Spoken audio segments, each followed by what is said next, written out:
people that's mad at me because I don't use a top sheet? No, you don't have to use a top sheet. Okay. I don't use a top sheet. Someone's all like, that's such a millennial thing. And I'm like, okay, well, Phil and I have a healthy marriage because we both have our own blanket in bed. And so Smart. we don't need a top sheet. But so I got these new sheets and they're really cute. They're these little yellow flowers. They remind me of a set that my grandma used to have. So right off the bat, we're going full grandma's, like, Sicilian grandma situation over here. But I also was like, I don't want to, like, just throw away this top sheet. That's so wasteful. So I put it on my corner chair to protect it from Cinnamon's fur. So I'm officially at an age where I've got my furniture covered with bed sheets. But it's adorable. Anyway. I think that's completely acceptable. And at least you're not at the stage where you're putting plastic on your cushions and stuff yet. I don't think I'll ever get there. That's a sensory thing for me. I can't do that. That's a step too far for me personally. But to each their own. Not going to judge those who do. Anyway, hello. Hi, everyone. Welcome to Ice Cream You Scream. We are your weekly scoop of the most chilling histories, mysteries, and paranormal perplexities. My name is Kathryn. I'm Gina. And for the month of May, we are telling stories about haunted hotels. And the flavor of ice cream we are enjoying is chocolate surprise. As a friendly reminder, this episode is sponsored by Clobear Money Coach. If you're ready to start investing but unsure how exactly to get started, visit getlazynow.com. In the meantime, grab a spoon and let's dig in. Hell yeah. I will say there is no chocolate in my ice cream this week. This whiskey ice cream is so good. I just wanted to have it naked, so that's what we're doing. Naked ice cream. I technically have chocolate in mine, but it's an itty bitty little crumb so that I could say I technically did it. Let's just not do chocolate anymore. We're supposed to be eating chocolate ice cream. Free-for-all. Yeah. What flavor are you doing again? Salted caramel. We were supposed to do chocolate ice cream, and now we're not doing chocolate ice cream, and we're drinking. So it's going well. Oh, yeah. I'm having my whiskey ice cream and a whiskey and ginger ale in, speaking of my grandma, in my grandma's old wine glasses. Yum. Oh, I wish I had whiskey ginger. I'm just having a boring beer in a boring pint glass that belonged to nobody.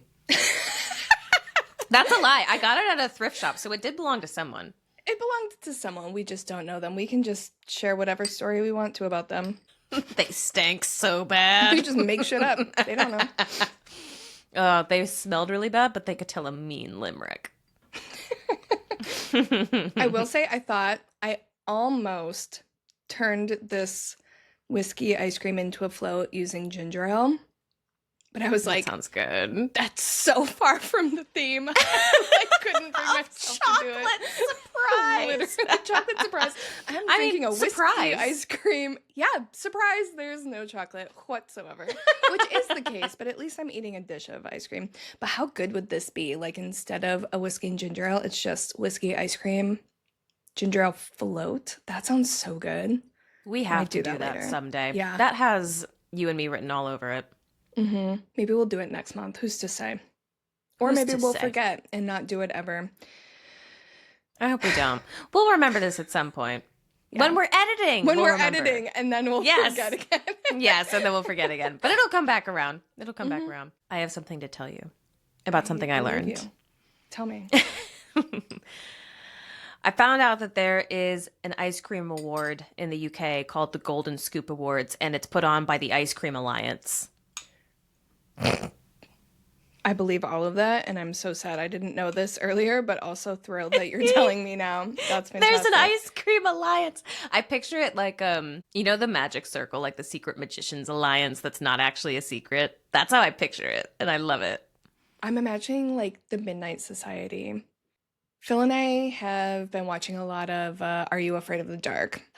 And that's what they call themselves. I didn't elaborate at all. I was going to say, I was like, what's the Midnight I know, you Society? look at your face, you're like, I'm not going to ask, but are you going to tell me? Just something like that. Like, they meet, not even, like, around a campfire, but they, what's the one that Mike Flanagan did? It was only on for a season and then it got canceled, which was such a bummer. But it was kind of a similar thing. They were these kids that were in this like terminal Stranger Things. hospice place. No, they were sent to this like hospice home, and then they would all sneak down to the library and tell stories. It was kind of the same format as Are You Afraid of the Dark, but totally different. Let me look it up real quick because it was very good. If you know that there's only one season, it is worth a watch, but we were like raging because we didn't know and we were like ready for more, and then there was just one season. Okay. That would make me sad. Flanagan. Oh, is it just called The Midnight Club? Yeah, it's just called The Midnight Club. It was cute. It was good. It's certainly not his best, but it's good. Anyway, as a major aside, that's what I was imagining when you said, what are they called? The Ice Cream Alliance? The Ice Cream Alliance. I'm just imagining them meeting over like firelight with a scoop and like, I don't know. One guy's got like one of the scoopers like in his man bun. Someone else has got like a scar on their face in the shape of an ice cream cone. Yes. Would you like to hear what the winning flavor was at the 2026 Golden Scoop? Yes, I was gonna ask, is it like a this is the best of the year kind of thing? Oh, okay. Dude, yeah, and it's thorough too. There's like it's a whole big thing. So they have like overall winner, they have overall like open flavor class winner, and then a sorbet winner. But then there's also different like subclasses. So there's like the vanilla class, the pistachio class, the chocolate class, the like there's so many places. So the winning flavor was salted pistachio and chili. Oh, that sounds like something that Phil would love. That's what I thought too. Yeah. That's what I thought too. Yeah. Oh, but and then the winning sorbet. Oh, yes. Congratulations. Winning sorbet was lemon basil, which sounds insanely good. That sounds so good. That sounds like I want to have it like poolside. Yes. With like that sounds good. Oh, that could be a good float. That would be lemon a good basil float. And like a gin and tonic environment. That would be nice. Ooh, that'd be good with gin. And we're back to drinking. We've got a lot of flavors to get through, but eventually we will be an ice cream cocktail podcast. Just give it time. Stick with us for a few years. We'll get there. Cut to 40 years from now. You want to hear a story? That's what it will sound like. Yeah, that's going to be rough. I hope I'm still not doing things 40 years from now. I hope I'm just in bed. We can record it from our bed. I guess that's true. That we'll have jointly when we're our bed. Our 40 years old. What are those like rooms? Those like bed, like literal bedrooms where you just. I've always wanted one of those. Not to be confused with a padded cell, but it's like you just open the door and the whole thing's a mattress. Yes. Oh, yes, that's what I want. I just like being comfy cozy. That's all. Speaking of comfy cozy, would you mind telling me a story so I can settle in? Ooh, I'll tell you a story, but it's not going to be comfy cozy. It is a story about a hotel with a very, very dark past with a content warning that I simply must give. So heads up, the story I'm about to tell involves cancer and terminal illness, and also, unfortunately, medical fraud and the exploitation of vulnerable people. There will also be a fair amount of death in this episode. So, needless to say, today's going to be really lighthearted. We can just take things as they come. And I will kick it off by taking you on a mental journey to the Crescent Hotel, because I haven't done that for a while and I want to bring that back. Yeah, I love when you do that. I feel like you always do it a little bit. You always paint me a picture. But I want to paint you a more pretentious picture. Yes. I'm going to put you around, pick you up and plop you down right there.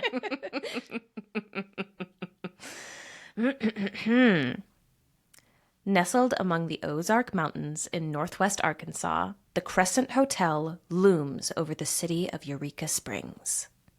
Standing 5 stories tall in the late Victorian style with Gothic revival accents, and we all know exactly what that means, this palatial resort is a modern-day castle, complete with an on-site pool, spa, and a series of luxurious suites.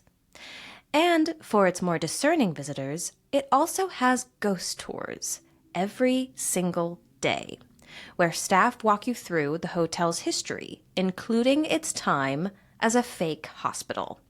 But before all of that, the Crescent Hotel opened its doors in 1886 as the grandest resort west of the Mississippi. I love that phrase so much. I know, I could tell that you were West just of the waiting for that Mississippi. one.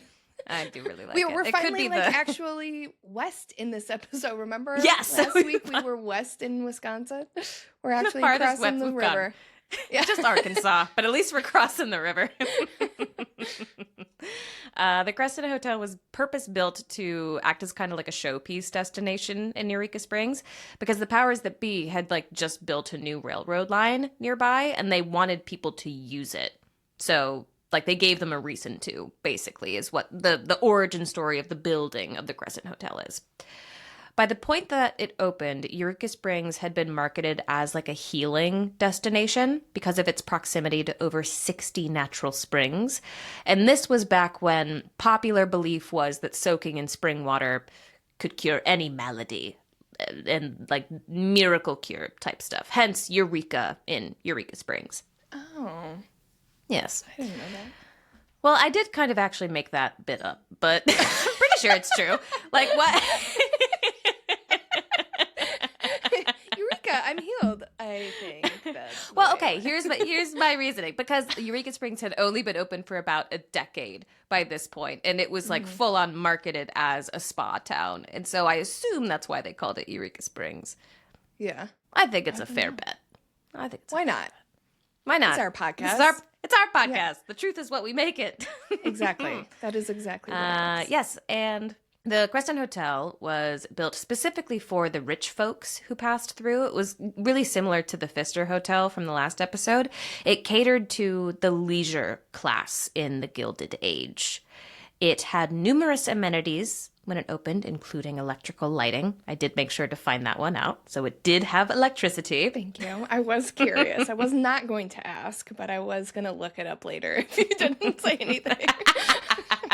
Yes, so it did have electric lighting. And it offered guided tours or excursions to the springs. So it became a very popular destination for like well-to-dos who were looking for some spring water healing. But over the next decade or so, that interest in the healing powers of the springs kind of started to peter off a little bit. Why, you ask? Well, because it turns out spring water doesn't actually cure anything. So people were paying a bunch of money to go to a spa town and leaving without anything to show for it. And also, germ theory started to become a really big thing right after the hotel opened. And when people figured out that they didn't need to like travel a zillion miles for clean air and spring water, they just needed to wash their hands, it had a really big impact on the tourism industry. And the Crescent fell victim to this, which meant that by 1907, just 21 years after it opened, the hotel was really struggling financially. And so in 1908, it shifted purpose, and it became a women's college. In 1908. Oh, that's Hell yeah. very surprising. I know. Well, let me tell you what they taught. Oh, okay. Will I be not surprised anymore in a second? You won't be surprised by one of them. So it was called the Crescent College and Conservatory for Young Women, and its students received an education in music, fine arts, and most importantly, the culture of a Christian home. Okay. Yes. Yes, which was my favorite class in school.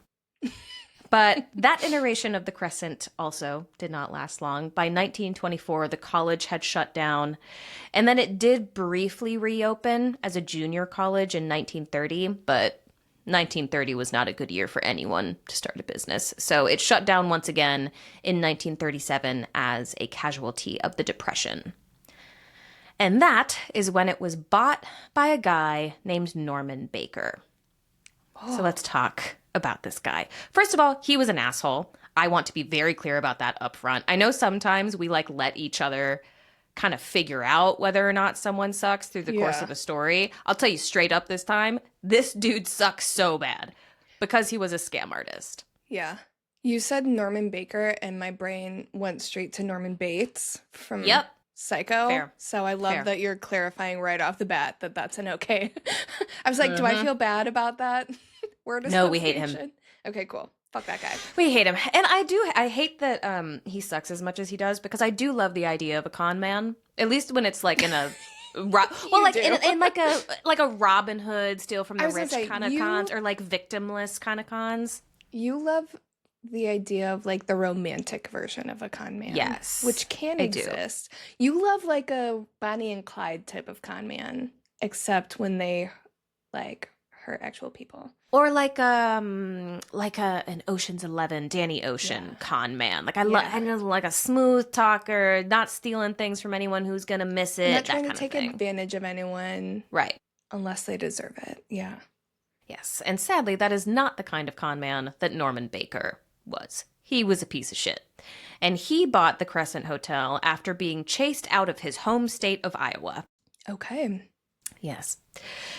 So I'll tell you his villain origin story. It starts in Muscatine, Iowa, where he grew up as the youngest of 10 kids, dropped out of high school around the age of 16, and then he kind of lived a bit of a driftery lifestyle for a little while, until one day in his early 20s, he went to a vaudeville show. And he fell in love with it, and he decided that he would become a performer. I love vaudeville. I love that Me too. vibe. Oh my God. I love like a variety show. I'm a sucker for a variety show. Oh my Yeah. God. I love vaudeville so much. I want to 100%. like, this is such an aside, but I'm like, I looked up vaudeville related like crimes and stuff when we first started this podcast because I really want to do a vaudeville. That would be I fun. couldn't find anything substantial, but we could figure it out. We could figure out a way. Oh my God, I think that would be so much fun. Because a lot of the stories I feel like would be hard to find, because this is not a That's the vaudeville thing. story, but it all starts because he gets into vaudeville. Like, this is the thing that sets all of the events that are about to happen next in motion. And it's because he went to this one show when he was in his early 20s. It's crazy. Yeah. All right, so he decided that he was going to become a vaudeville performer, and he started touring the Midwest as a mentalist act. So he would pretend to read people's minds, that kind of thing. And one thing that's really important to note about Norman is that he was insanely charismatic. And when he combined that charisma with stagecraft, he figured out that really quickly he was very, very good at holding an audience. And it's in this era of Norman's life that he learns, the psychology of suggestion. And he also learned that if someone is hopeful, that means that they're vulnerable, and he could exploit that. This is where he picks all that hate up. that. And like the techniques with which to do it, like the whole, when someone's pretending to read someone's mind, they'll like lead you to the answer. He learns all of those psychological tricks. So he's building his arsenal and his confidence in himself very fast. So this vaudeville mentalist career goes on for about a decade. And in 1914, he invented this thing called a Tangley Calliophone. I promise it's relevant. It's basically, it's like a little portable version of a steam organ, which I know does not answer any questions because I also didn't know what a steam organ was. But it's basically like picture like a fairground or a carnival organ. That's what a calliophone is. And he basically made a little safer portable version of it. And he made it so that he could strap it to the top of a car to promote his own vaudeville show. But he realized really quickly that other performers or carnivals or fairgrounds might also find it useful. And he was 100% right. So when his version hit the market, it was a really big success. And by the early 1920s, when he was in like his late 30s, early 40s, he became a millionaire off of this. This is where he made most of his money. Oh. Teeny little organs. Not teeny. They're still big, but lightweight organs. Relatively dinky little organs. Right. Dinky little organs. One of the things I don't like about this story is that his story could have stopped right there. Like, he could have been self-made stage performer, mentalist who invented a new type of organ, became a millionaire. That could have been the end of the story, and it still would have been a great story. But instead, what this did is it kickstarted his transformation. All this new money turned him from someone who did whatever he wanted anyway into someone who was rich and did whatever they wanted. And those two things do not go hand in hand pleasantly most of the time. So once he got a taste of money, he, of course, wanted more. And he became one of those guys who would just sell anything and everything. He opened an art school. He had a supply company, which was like kind of a general store. He also had a gas station. He had a cafe. And eventually in the mid-20s, he launched a radio station. It was called KTNT, which stood for Know the Naked Truth. Oh, boy. Yep, I'll let that one land. Oh, no. And it was based out of his hometown in Iowa. It had music, it had advertisements, whatever. And Norman was the primary voice on air. And he used this radio station to advertise and sell his own products, but also to promote his own political and social agendas, which included denouncing all sorts of medical treatments. He was an anti-vaxxer. He denounced fluoride in drinking water, and he railed against aluminum because he claimed that aluminum caused 50% of all cancers. He had no evidence for any of this, but he was so charismatic that he could still sell his ideas and people would listen and believe him. And this is kind of when Norman's identity as a public figure started to take shape. One thing that's really weird about him is that in an effort to differentiate himself and build kind of his own personal brand, he started dressing in only purple. That you could have said a lot of different colors. Immediately my head went to white, which is weird. I feel like ordinarily it would go to black, just because that's a more common, like someone who dresses all in one color. It's usually easy to black. match with stuff. Yeah, no, Would his not was have purple. guessed purple. That And was it was a hard specifically color around then. Sorry, Ellen. Yeah. Specifically lavender too, and lavender's not easy to match with many things. Yeah.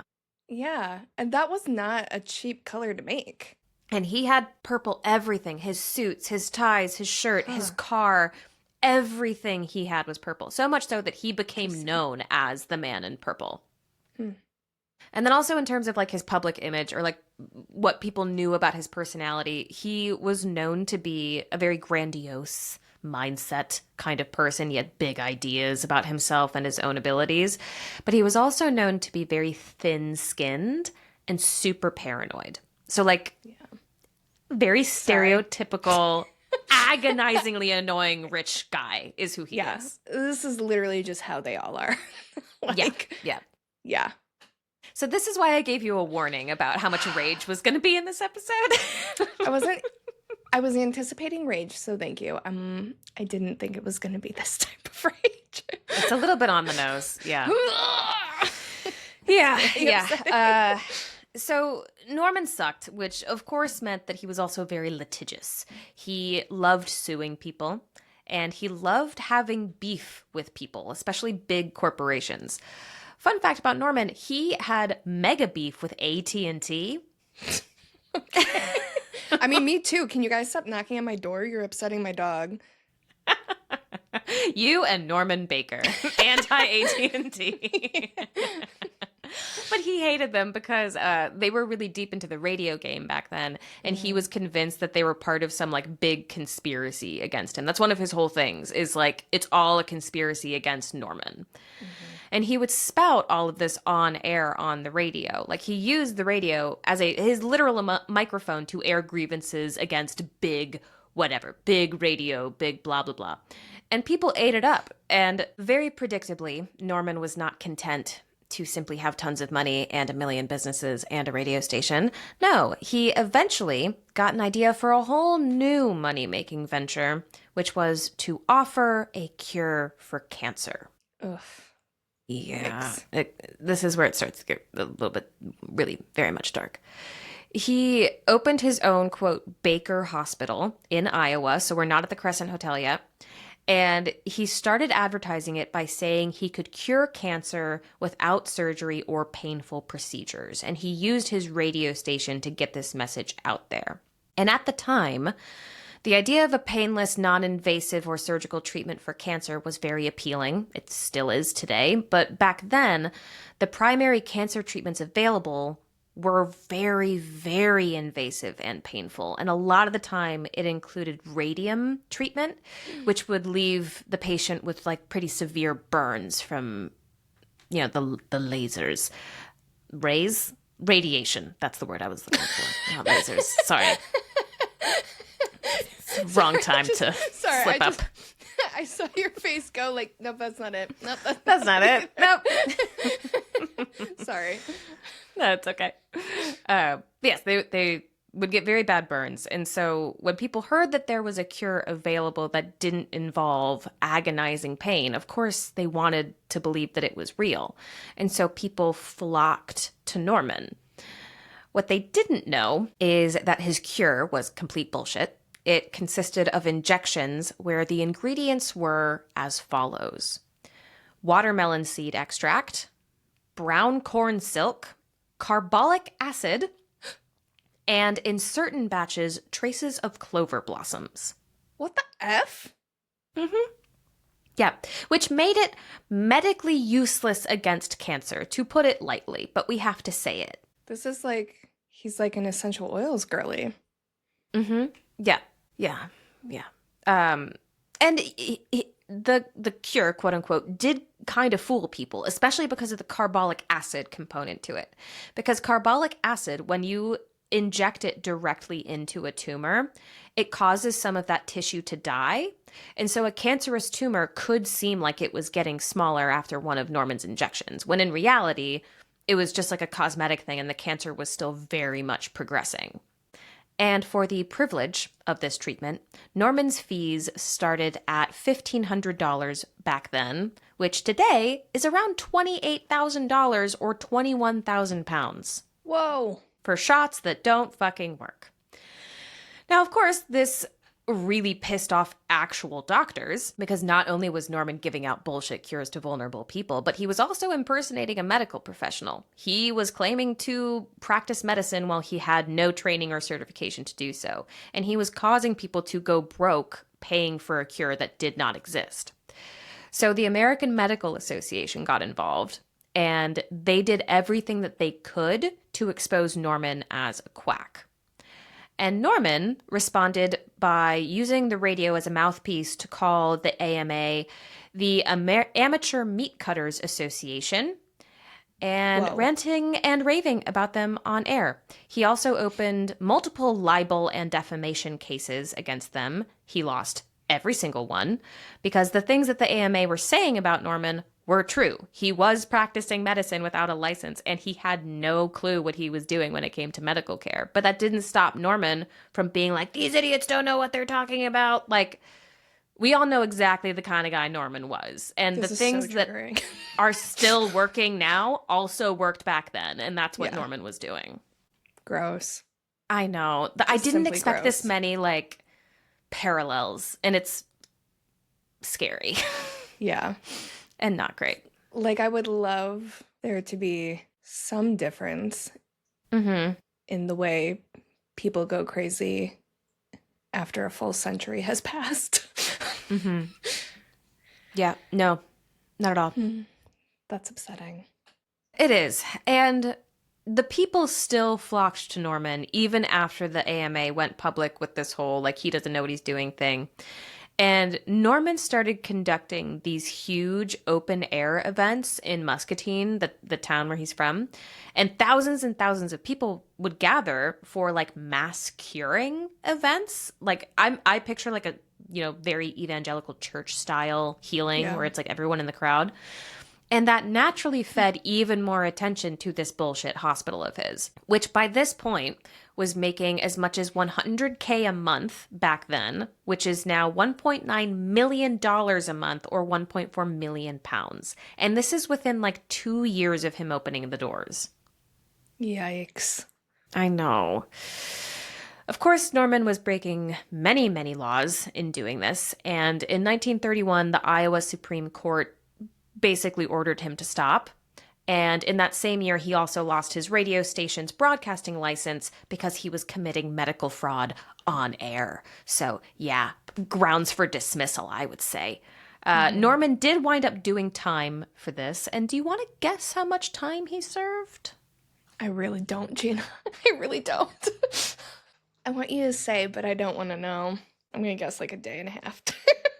Oh, well, even that was too generous. He served 1 day. I'm going to fucking throw myself out the window. Sorry. He served 1 day and he had to pay a $50 fine, which today is like $1,000, less than £1,000. Cheers. Cheers. I'm so sad. God. I'm so sad I know, it right sucks. now. It sucks so bad. I'm so sorry. And we're only about halfway through. Sorry. Doing great. You know what scares me even more than ghosts? My bank account, and especially saving for retirement. If you feel the same way about your own retirement savings, fret not, little spoons, because we've got something to save you from yourselves. Our friend of the pod, Chloe, aka Chloe Bear Money Coach, and founder of the Lazy Investors course, is teaching women how to build wealth without turning into a finance bro. If investing feels confusing, overwhelming, or just downright terrifying, download Chloe's free investing guide at getlazynow.com. It walks you through how to build wealth the lazy way, which I can personally attest to because I've been using her services for many years, and you all know how lazy I like to be. Effort, gross, hate it. If you hate it too, visit getlazynow.com to grab the free investing guide from Chloe Bear Money Coach. That's getlazynow.com. By 1937, Norman was looking for a new business venture far, far away from the oppressive laws of Iowa. And that is when he found out about the Crescent Hotel, which by this point had been sitting empty for about 3 years. And he thought, okay, Eureka Springs already kind of has a history as a medical sort of healing town, and it's super out of the way, so the likelihood of drop-by inspections is really low, and there's a giant castle sitting right there for sale for a bargain. So he bought the castle and he opened another bullshit hospital. He bought the Crescent Hotel for around $50,000. And the exact figures like vary a little bit depending on who you ask. But no matter what, it was an absolute steal of a purchase. For context, today that would be $1.1 million or 800,000 pounds for a resort in a vacation town. And this is not a small place. This place is massive. It literally looks like a castle. Mm-hmm. So he snapped it up and he rebranded it as the Baker Hospital and Health Resort. And then he redecorated the absolute shit out of it.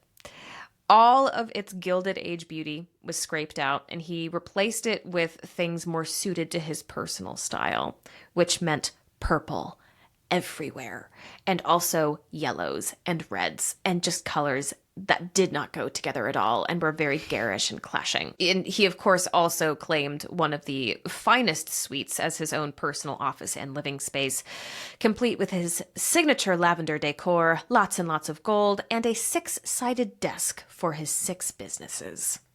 The fuck? 6-sided? Yeah. What? Like a, what? Like a hexagon? I know. I had trouble picturing it, too. So if you picture, like, normal desk, just straight line, Mm-hmm. it's not a full hexagon where you have to move around the outside. It's like you're in the inside moving around the sides. Does that make sense? It's hard to explain. I guess.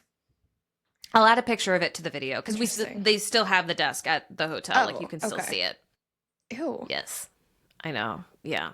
Just like fuck off. You need one desk. It's so That's why I'm performative. confused. Like, what? You got so much going on, you can't just get, like, file folders? The fuck? But that was like his whole thing. Like he's just a busy business guy who can't be bothered to, Yeah. Yeah, agreed. Agreed. And once his hospital, quote unquote, was ready, he started advertising like crazy. He put out radio ads, he published his own magazine, and he also sent brochures directly to people's houses saying that he could cure cancer, but also that he could cure pretty much anything. And just like they did in Muscatine, people started to pour in. There were way too many patients for this to be a one-man operation, so he did hire actual licensed doctors to help out.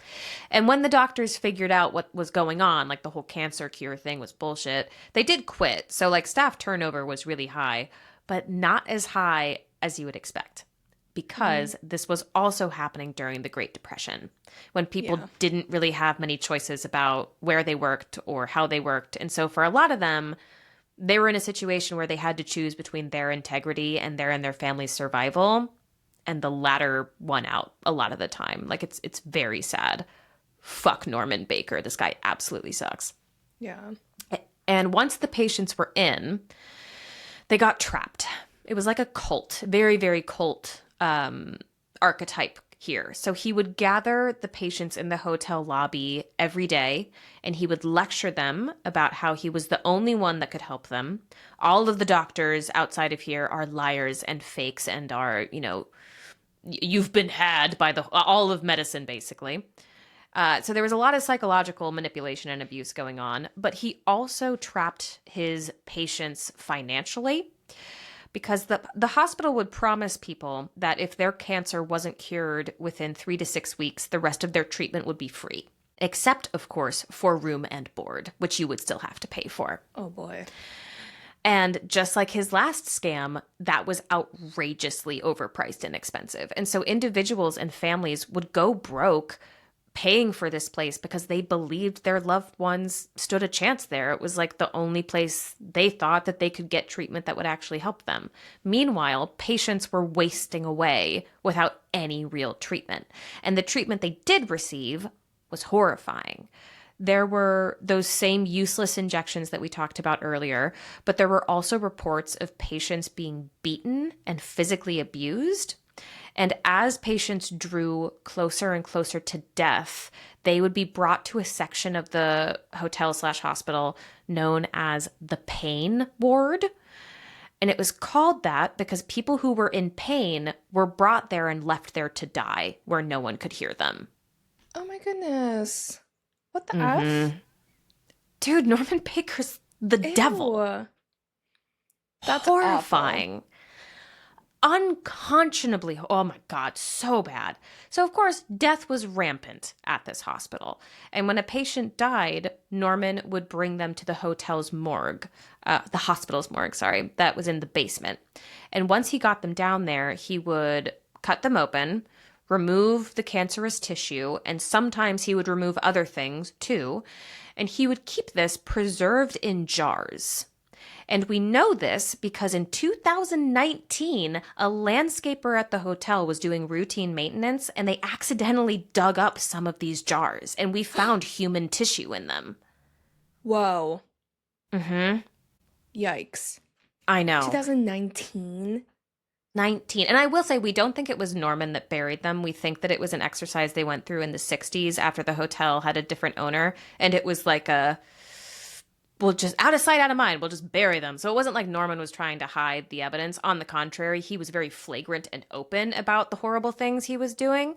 But yes, we did find human tissue in jars. And even more horrifyingly, we still don't really know what Norman did with the bodies. There are rumors of bodies being sent down to the morgue in laundry chutes. There are also rumors of mass graves on the grounds or the body count being so high that they hid them in the walls. I'd like to think that the bodies were returned to their families, but I don't know. Like, I'm sure they were in some cases, but when there wasn't a family to return the body to, no idea what he did with them. I mean, I don't know how funeral planning worked back then, but like, that shit's not cheap either. Like, Yeah. And if I they're wonder- already spending all of their money just for treatment. I wonder how many like wanted those bodies back, but like couldn't afford to do anything with them. I don't know. I don't know what the I don't laws know. were for like family grave sites at that point. I don't know if they could just. I don't either. I And don't even, know. regardless of what the laws were, when you're in that state of mind, navigating legal complexity like that could be very unattainable. And doing it when the person on the other end is Norman, Yeah. like that the whole thing was a hellish nightmare situation. And when I was researching this, the part that chilled me the most is a letter that I read that a patient at the hospital sent home to his family. Oh boy. Because it gives a picture of what life was like there. He was a man named Luther Baggett who wrote, And this is just a snippet of the letter, but you can find the full thing online. It's on the hotel's website. Quote, Saturday morning, 10th. Have been pretty busy up to now. Castor oil at 6, tonic at 7, shaved, went to breakfast, took needle treatment back to room on bed with hot pack, have just got back from a little walk in some air. Yes, and had carrot juice at 9. They say that all the medicines and food used here are made from vegetables, herbs, roots, and bark. Can't tell yet what they're going to do with my main trouble, but they sure seem to work over your blood and system. Some people come here and they find several ailments that they didn't know that they had. That makes it more expensive. One man came just ahead of me with several ailments, and they charged him $500 flat rate for 5 weeks treatment without room. Some are saving money rooming out, but they wanted me here in the hospital. It seems that most of them have to stay as much as 5 weeks and some longer. Since the mail seems so slow, you had better let me know soon how you think we're going to get along financially. Jesus. Yeah. So a few things stick out to me in this snippet of his letter. The first thing is that, quote, all the medicines and food are made from vegetables, herbs, roots, and bark. That seems like not enough nutrients for the human body to be given by a, quote, doctor. Also, the bit that, like, actually made my heart drop into my butt was finding ailments they never knew they had. That was the one that fucked me up. Like, yeah. Because that, I'm sure, was presented as, oh, aren't you lucky that you're at such a world-class hospital that we found these things and no one else did? When they didn't actually have any of those things. Gross. Yep.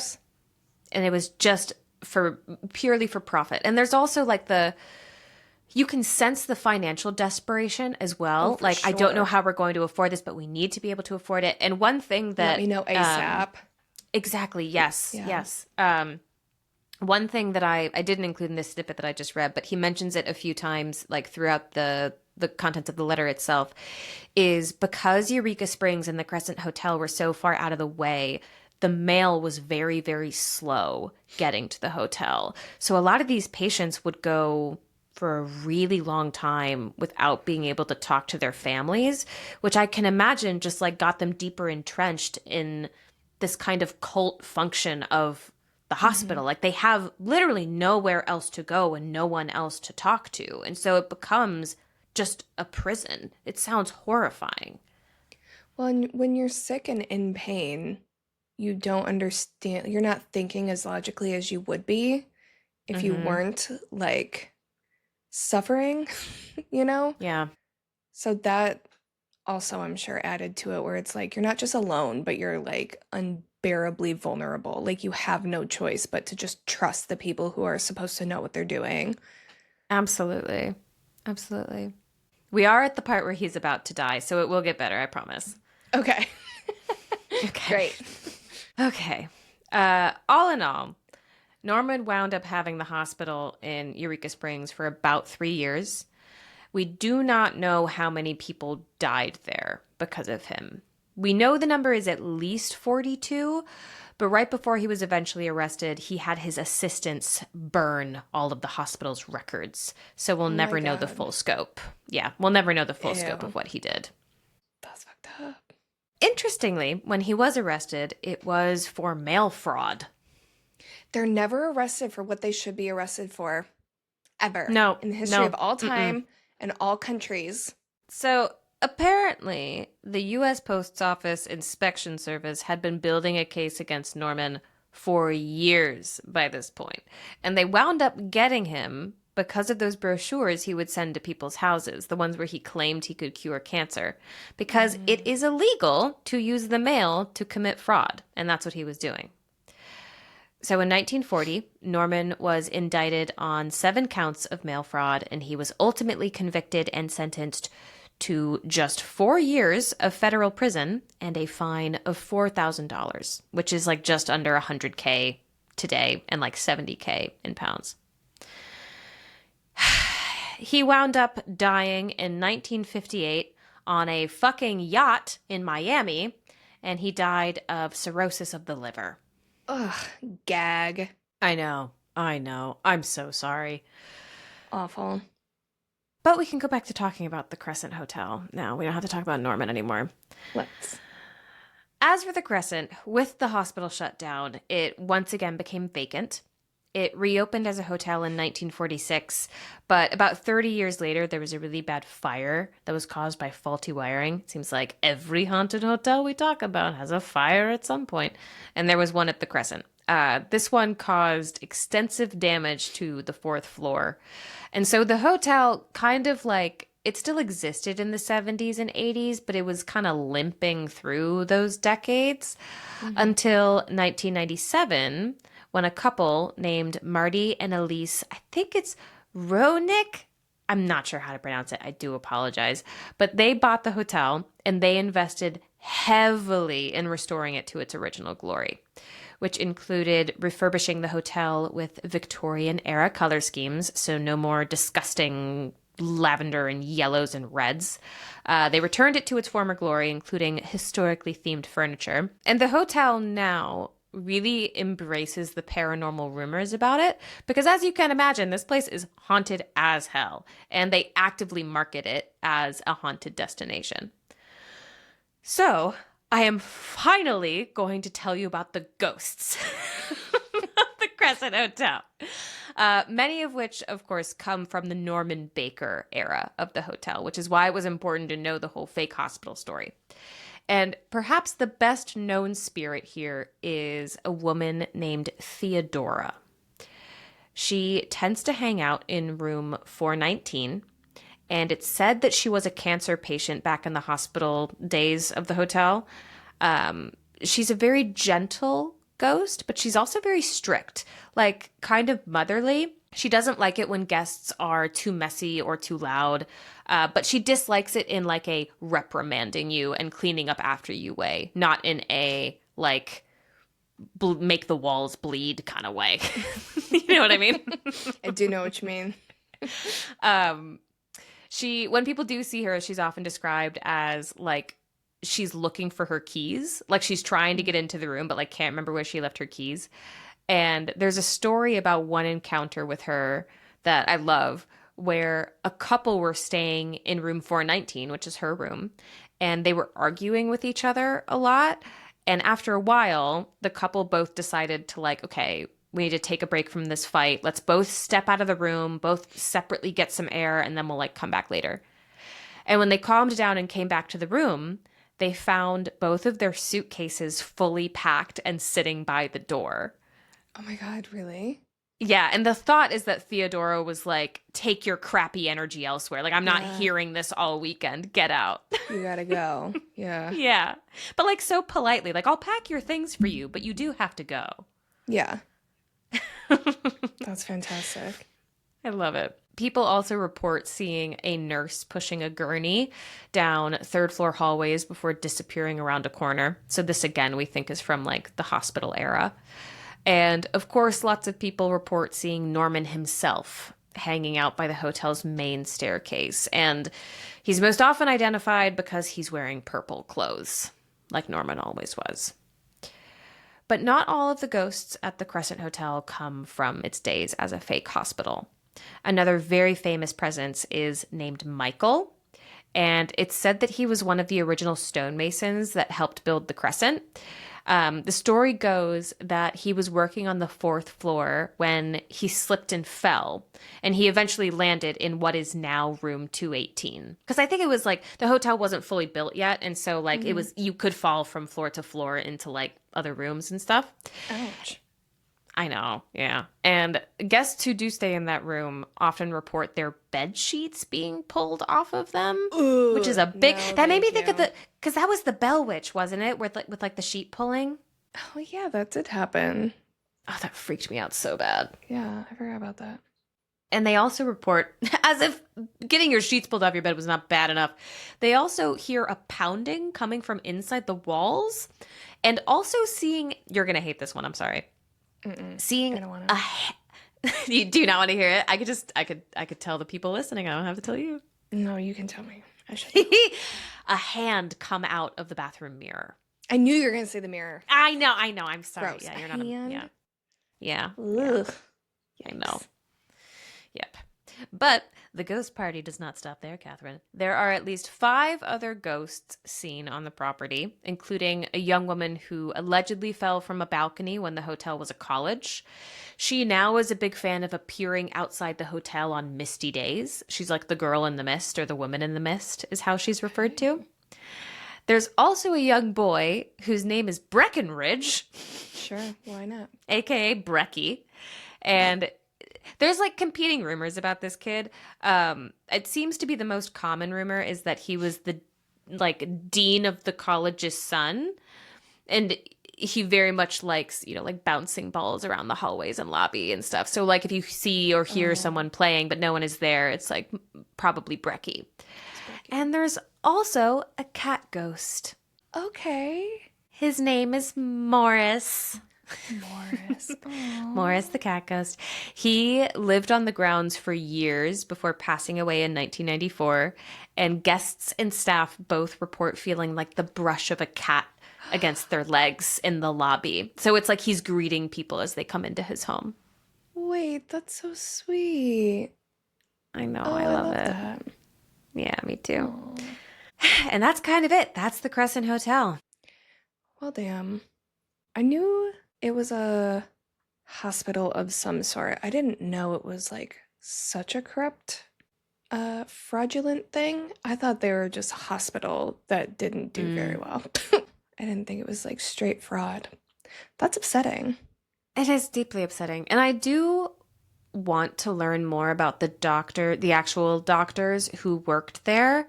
Me because too. I have because people weren't just going there for cancer. They were also going there for like appendicitis or hemorrhoids or like any other random thing. And I do wonder about the treatments that they were receiving, because like as far as Norman was concerned, it was the same like bullshit injection for everyone no matter what they had. But I do wonder if like doctors were giving under the table actual treatment to people. Yeah, I don't know, because it would depend on how much he was actually involved with the day-to-day, because they would need to like order that type of stuff. You know what I mean? Like they would have to like actually get shipments of real medicine onto the premises. Yeah. In order to do that. Very good I don't point. know. I didn't actually Because now think about it's that. like maybe they did have some of that stuff just as like a ruse. I know they did have medical equipment, because one of the things that they found in 2019 when they dug up all those jars, and there were hundreds of these jars, by the way. I didn't mention that. There were so many of them.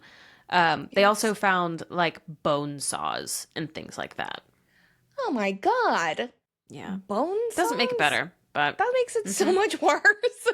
yeah, it does make it worse, Not doesn't worse, it? but like, I thought you were gonna say like something actually useful in like a day-to-day capacity. A bone saw? Why did they have a bone saw? Oh my God, I'm so upset right now. Well, like Bone if saw, she says to if me. someone needed an amputation, you know. We don't have vaccines, Okay, but we have okay. a bone saw? Oh my God. What the hell? I just like, part of what is messing me up right now is I don't know what medical care looked like in 1920, 1930, whatever the hell. Like, I don't know how they knew people had tumors. Like, I don't know any of that. Like, I don't understand how any of that worked without imaging and all that kind of crap. So, like, I'm so bothered by this just in general. Even if they were doing real medical work, I'm still horrified by it. I'm sure it was still not a great experience. So to add on the fraudulent, we're just going to give you like fucking clover leaves or whatever the hell it was, blossoms or whatever. It's just extra. I'm too unfamiliar with that to like be comfortable in any capacity with any of this. Yeah, no, it's deeply unsettling.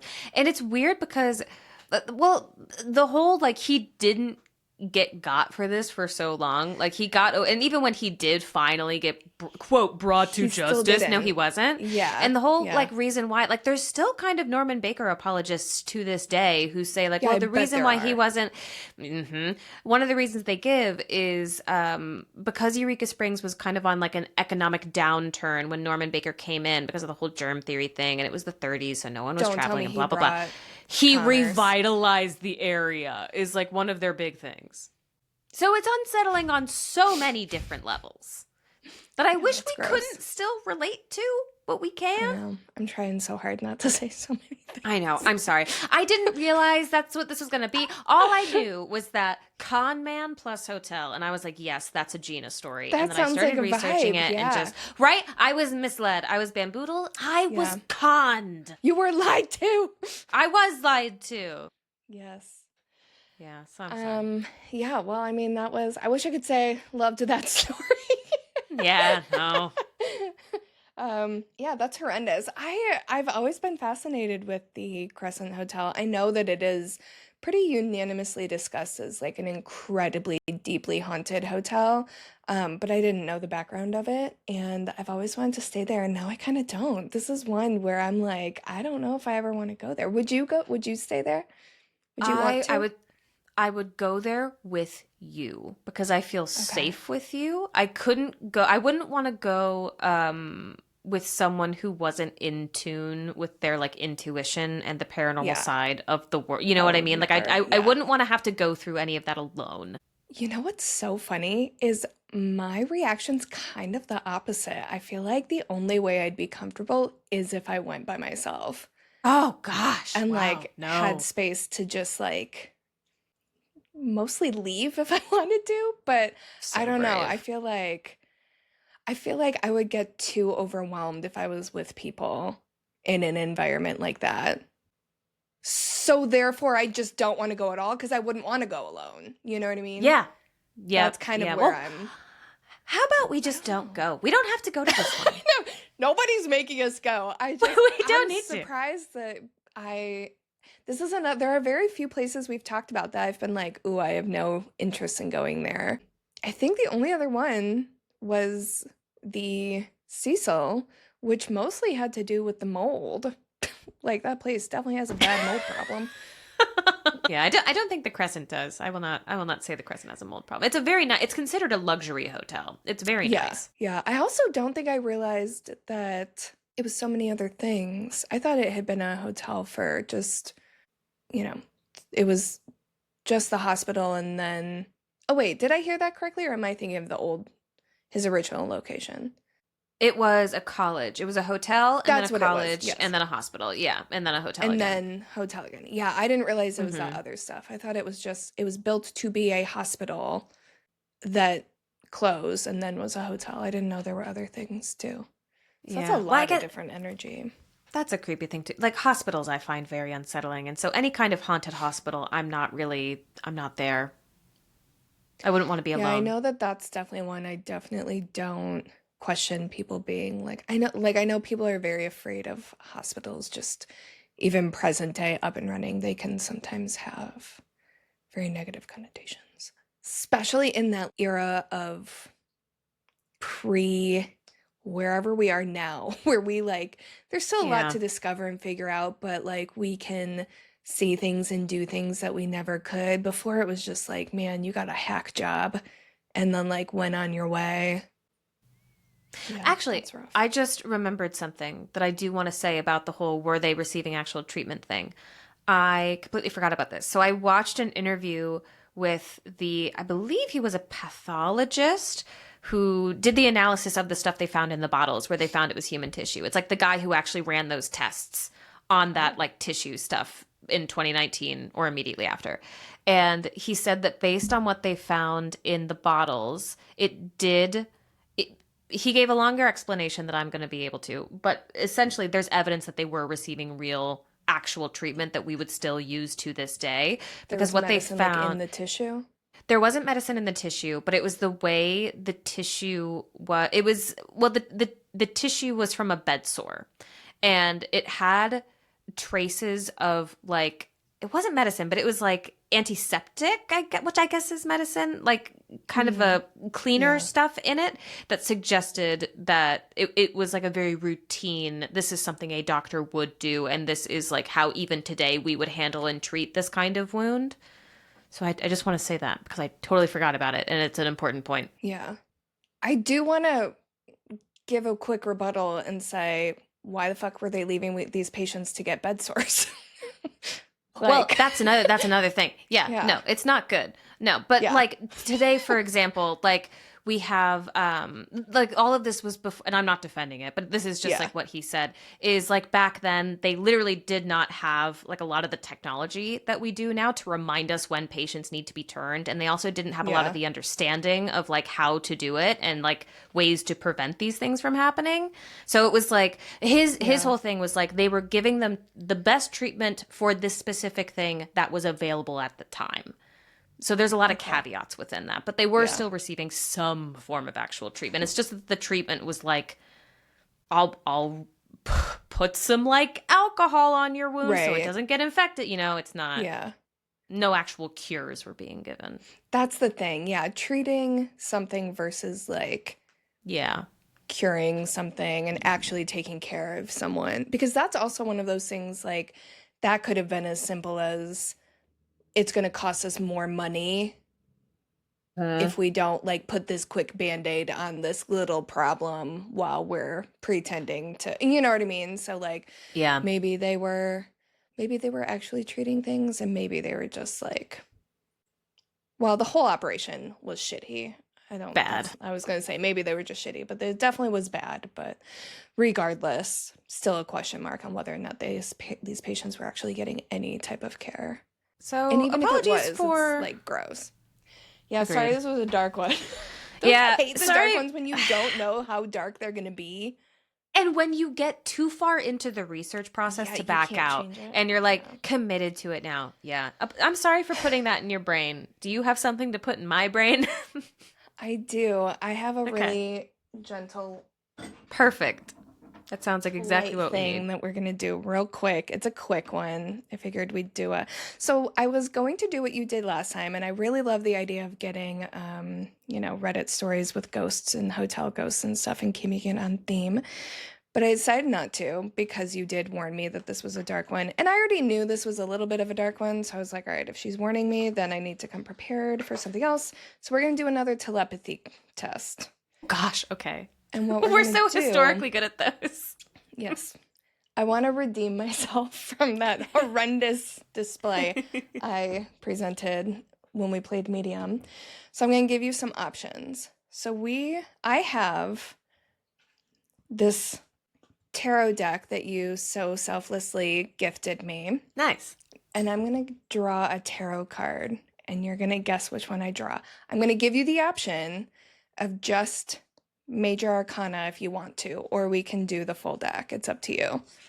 You just have to give me an amount of time to separate out the major arcana because I Well, did how not do about that. if you pull a card, just tell me if it's major or minor Okay. arcana. Okay. Yeah. Let's do it Okay. that way. Sweet. I'm Okay. more comfortable with that. Okay. Okay. I'm going to shuffle. Don't be scared. I definitely am. Me too. This is a friendship test. Do you want to tell me when to stop or do you want me to just stop when I stop? Stop when you stop. Do what feels right. Okay. Okay. Okay. It is minor arcana. It's not major arcana. Is it the Four of Pentacles? It is not. It is the What is it? Ace of Pentacles. Damn. Okay. I was That's going to say very cups. close. In the entire Uh-huh. minor arcana, you got very close. You were only a few away. So in this deck, Ace of Pentacles is Lavinia Fisher. Oh, nice. So for those not watching, the deck is Magicians, Martyrs, and Madmen. And they have the art on each card is like a different magician, martyr, or madman throughout history. And this one, Ace of Pentacles, Lavinia Fisher. That was very Hell close. yeah. I'm very proud of you. I'm counting that one as a win. Thank Good you. work. Yes, I'm a genius and also very good. And I win. I win. You win. All right. Well, that was lovely. Is it your turn? Oh, do you want to do it too? You can. I have Is the your same deck deck. We plus have to. Yeah. Yeah. I didn't want to stress you out. Me? Well, I guess I Stressed? should be Come I on. should be the one that's stressed because this is Yeah. my test now. You're in the All hot right. seat. All right, let me get my deck out. Okay. Sorry. That sounded. Gina. You know what I meant. We are marked as explicit, so it's okay. This is an explicit podcast for explicit people. All right. Do you want to tell me when to stop shuffling, or should I just stop shuffling when it feels right? Just stop. Just stop. Just Sorry, knock it off. Stop. Oh yeah, focus. Sorry. If I do poorly, it's because we're not focusing. Ooh, one popped out. Ooh, major arcana. Okay. I don't think this is right, but I'm going to say the Empress. The Chariot. Not Okay. dissimilar. Okay. Do you In that think? they're both in the major arcana. Yeah, yeah, okay. I was like, how is she going to spin this up? All right. So not quite as close as yours was, but Close. And it was Pedro de Alvarado. I don't know who that is, but I will learn. neither. Yeah, I don't know that one. I did have it a bit easier with minor arcana. We should try yours again with minor at some point. Yeah, I feel like it's both easier and harder because there are fewer major arcana, but I feel like you can get closer with minor. Because of the suits, yeah. Because of the suits, yeah. But that's okay. This was our Scary on Top. If anyone listening has a Scary on Top, if you have any ghost stories or anything you would like us to try, if you have a telepathy test you want us to give a try. Did I say that right? You want us to try? Let us know.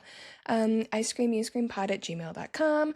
Also, just a reminder that we do have Patreon. Go on and join us over there. If you don't want to join us, feel free to give us a rating and review. That will also help us out. But until next time, little spoons, keep it cool. Keep it creepy.